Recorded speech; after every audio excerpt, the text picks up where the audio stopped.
Every single set that I do, every repetition, every weight that I lift will get me a step closer to turn this goal into reality. So I couldn't wait to do another 500-pound squat. I couldn't wait to do another 500-pound bench press. I couldn't wait to do another 2,000 reps of sit-ups. I couldn't wait for the next exercise, for the next half hour of posing and all the kind of things that you have to do to be a champion. And with the age of 20, I went to London and I won the Mr. Universe contest as the youngest Mr. Universe ever. And it was because I had a goal. So let me tell you something, visualizing your goal and going after it makes it fun. You got to have a purpose no matter what you do in life. You got to have a purpose. So that's rule number one, have a vision. The first step before anybody else in the world believes it is you have to believe it. There's no reason to have a plan B because it distracts from plan A. Confucius said, he who says he can and he who says he can't are both usually right.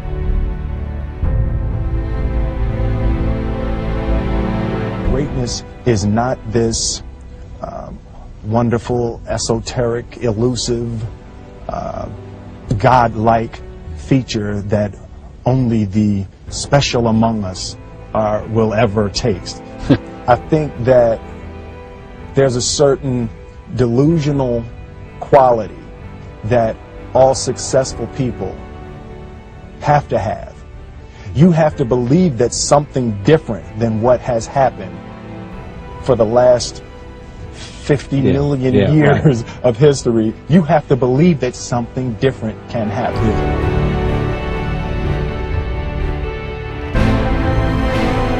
Work your ass off. There is no magic pill. There is no magic out there. You cannot get around. You have to work and work and work. I've never really viewed myself as particularly talented. Where I excel is ridiculous, sickening work ethic. You know, while the other guy's sleeping, I'm working. While the other guy's eating, I'm working. There's no easy way around it. No matter how talented you are, your talent is going to fail you if you're not skilled. You know, if you don't study, if you don't work really hard and dedicate yourself to being better every single day, you'll never be able to communicate with people, with your artistry, the way that you want. I became very friendly with Muhammad Ali in the 70s. And Muhammad Ali worked his butt off. And I saw it firsthand. And I remember that there was a sports writer that was there in the gym when he was working out and he was doing sit-ups. And they asked him, how many sit-ups do you do? And he said, I don't start counting until it hurts. Now think about that. He doesn't start counting his sit-ups until he feels pain. That's when he starts counting. That is working hard. I mean, let me tell you something. When I went to America, I went to college. I went and worked out 5 hours a day. And I was working on construction. Because in those days in bodybuilding, there was no money. I didn't have the money for food supplements or anything. So I had to go to work. So I worked on construction. I went to college. I worked out in the gym, and at night from 8 o'clock at night to 12 midnight, I went to acting class 4 times a week. So I did all of that. There was not one single minute that I wasted.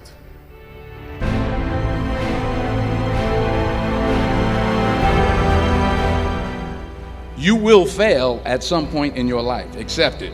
You will lose. You will embarrass yourself. You will suck at something. There's no doubt about it. What is if I fail, then I don't have anything else? Well, let me tell you something. Don't be afraid of failing, because there's nothing wrong with failing. You have to fail in order to climb that ladder. There's no one that doesn't fail.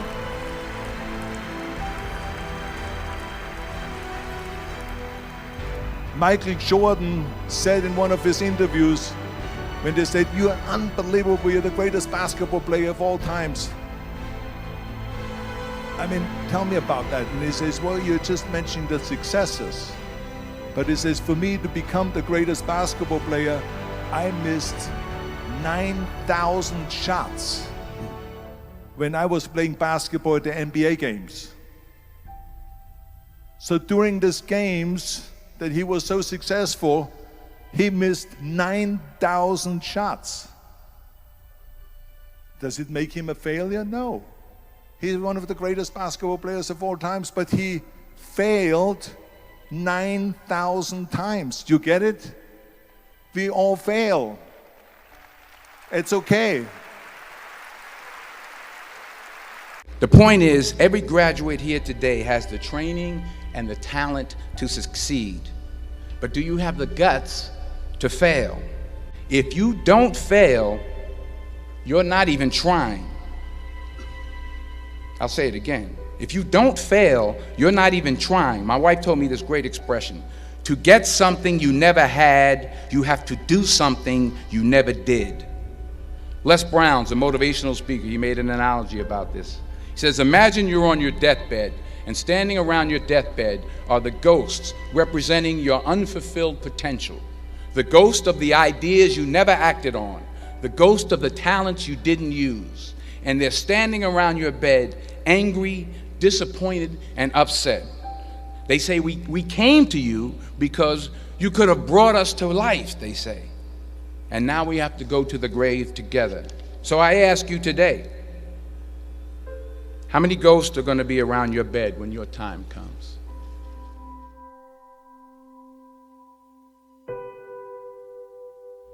I want to fall forward. I figure at least this way I'll see what I'm going to hit. Fall forward. This is what I mean. Reggie Jackson struck out 2,600 times in his career, the most in the history of baseball. But you don't hear about the strikeouts. People remember the home runs. Fall forward. Thomas Edison conducted 1,000 failed experiments. Did you know that? I didn't know that. Because the 1,001st was the light bulb. Fall forward. Every failed experiment is one step closer to success. What is not okay is that when you fail, you stay down. Whoever stays down is a loser. And winners will fail and get up, fail and get up, fail and get up. You always get up. That is a winner. That is a winner. Let me tell you something you already know. The world ain't all sunshine and rainbows. It's a very mean and nasty place, and I don't care how tough you are, it will beat you to your knees and keep you there permanently if you let it. You, me, or nobody is gonna hit as hard as life. But it ain't about how hard you hit.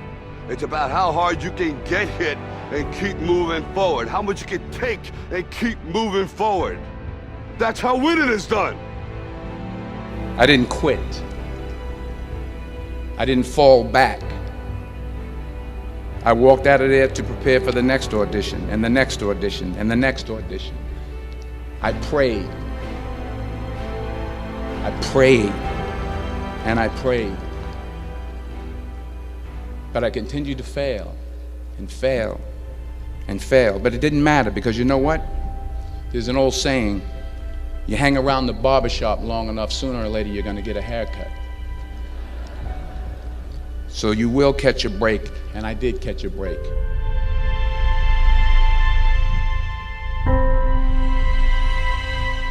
Now, if you know what you're worth, now go out and get what you're worth. But you gotta be willing to take the hits and not pointing fingers saying you ain't where you wanna be because of him or her or anybody. Cowards do that, and that ain't you.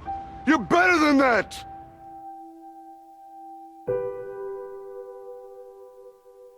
You don't try to build a wall. You don't set out to build a wall. You don't say, I'm going to build the biggest, baddest, greatest wall that's ever been built. You don't start there. You say, I'm going to lay this brick as perfectly as a brick can be laid. And you do that every single day. And soon you have a wall. And soon you have a wall.